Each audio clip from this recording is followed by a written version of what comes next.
राजस्थान के एक सुदूर जिले में एक व्यक्ति रहता था जो हमेशा किसी न किसी समस्या से परेशान रहता था और अपने जीवन से खुश नहीं था। एक दिन उसे पता चला कि एक संत अपने काफिले के साथ उसके शहर आए हैं। उस आदमी ने उन संत के पास जाने का फैसला किया। शाम को वह उनके पास गया और कुछ देर प्रतीक्षा करने के बाद संत से उसकी मुलाकात हुई। उसने संत से कहा, बाबा, मैं अपने जीवन से बहुत दुखी हूं। मैं हर समय समस्या से घिरा रहता हूं। ऑफिस का तनाव, स्वास्थ्य की समस्या, घर की समस्याएं।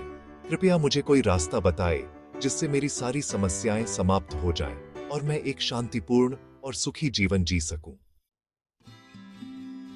संत मुस्कुराए और बोले, बेटा, कल सुबह मैं तुम्हें एक उपाय दूंगा, लेकिन इस बीच क्या तुम मेरा एक छोटा सा काम कर सकते हो? आदमी मान गया। संत ने आगे कहा, हमारे काफिले में 100 ऊंट हैं। मैं चाहता हूं कि आज रात तुम उनकी देखभाल करो। जब सभी 100 ऊंट बैठ जाएं, तो तुम भी सो जाना। यह कहकर संत अपने तंबू में चले गए और वह आदमी रात को ऊंटों की देखभाल करने चला गया। अगली सुबह संत आदमी के पास गए और पूछा, बेटा, क्या कल रात तुम्हें अच्छी नींद आई? आदमी उदास हो गया और उसने उत्तर दिया, बाबा, मैं एक पल के लिए भी सो नहीं पाया। मैंने बहुत कोशिश की, लेकिन एक बार में सभी ऊंट एक साथ नहीं बैठ सके। कुछ ऊंट खुद बैठ जाते हैं, लेकिन उनमें से कुछ मेरी लाख कोशिश करने पर भी नहीं बैठते, और अगर उनमें से एक बैठ भी जाता तो दूसरा ऊंट उठ जाता। संत मुस्कुराए और बोले, अगर मैं गलत नहीं हूं तो कल रात तुम्हारे साथ शायद यह हुआ था।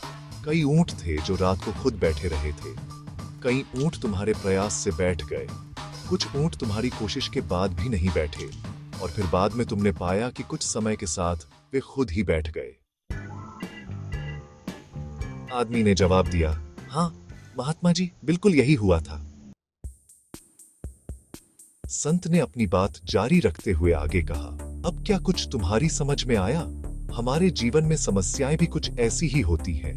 कुछ अपने आप हल हो जाती है, कुछ तुम्हारे प्रयासों से सुलझ जाती है, कुछ तुम्हारे प्रयासों से भी नहीं सुलझती। इन समस्याओं को समय पर छोड़ देना चाहिए। वे सही समय पर अपने आप हल हो जाएंगी। पिछली रात तुमने अनुभव किया कि तुम्हारी पूरी कोशिशों के बाद भी एक ही समय में सभी ऊंट बैठे नहीं मिल सके। तुमने एक ऊंट को बिठाया तो दूसरा ऊंट कहीं और खड़ा हो गया। उसी तरह यदि तुम एक समस्या का समाधान करते हो तो तुमको वहां दूसरी समस्या खड़ी दिखाई देगी। यही जीवन है। समस्याएं जीवन का हिस्सा हैं, कभी कम तो कभी बहुत अधिक। सुख दुख तो केवल भ्रम है।